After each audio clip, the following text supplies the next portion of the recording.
Gaza में करीब 2 साल तक चली जंग के बाद अमेरिकी प्रेसिडेंट ट्रंप का लाया हुआ सीज फायर अमल में है। इसी बीच इजरायली पीएम बेंजामिन नेतन्याहू ने एक ताजा धमकी दी है।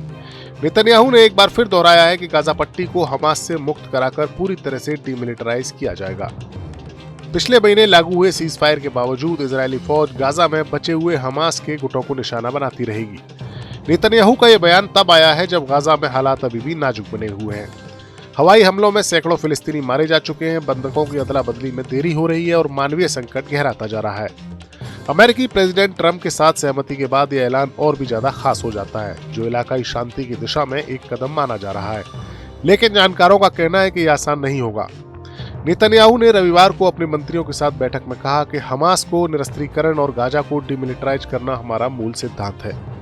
अगर एक तरीके से न हो तो दूसरे तरीके से होगा। उन्होंने साउथ गाजा में राफा और खान यूनिस इलाकों का जिक्र करते हुए बताया कि इजरायली कंट्रोल वाले इन इलाकों में हमास के कुछ एक्टिव गुट बाकी हैं, जिन्हें व्यवस्थित तरीके से खत्म किया जा रहा है। हमारे फौजियों की सुरक्षा सुनिश्चित करने की कार्रवाई जारी रहेगी।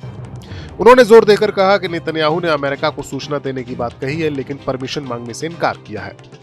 इजरायल अपनी टॉप सुरक्षा जिम्मेदारी पर समझौता नहीं करेगा। गाजा के हालात देखें तो सीज फायर लागू होने के 3 हफ्ते बाद भी शांति अभी दूर की कौड़ी साबित हो रही है। गाजा के स्वास्थ्य मंत्रालय के मुताबिक सीज फायर शुरू होने के बाद इजरायली गोलीबारी में 236 फिलिस्तीनी मारे गए हैं और 600 घायल हुए हैं। कुल मिलाकर 7 अक्टूबर 2023 से अब तक 68,865 फिलिस्तीनियों की मौत हो चुकी है। हाल ही में राफा में एक इजरायली फौजी की मौत के बाद इजरायल ने भारी हवाई हमले किए, जिसमें 104 फिलिस्तीनी मारे गए। हमास ने इसे सीज फायर का उल्लंघन बताया और एक मृत बंधक का शव देने में देरी की। इजरायल का आरोप है कि हमास बंधकों के शवों को ढूंढने में जानबूझकर देरी कर रहा है, जबकि हमास का कहना है कि विनाशकारी तबाही के कारण उनकी लोकेशन को ढूंढना मुश्किल है।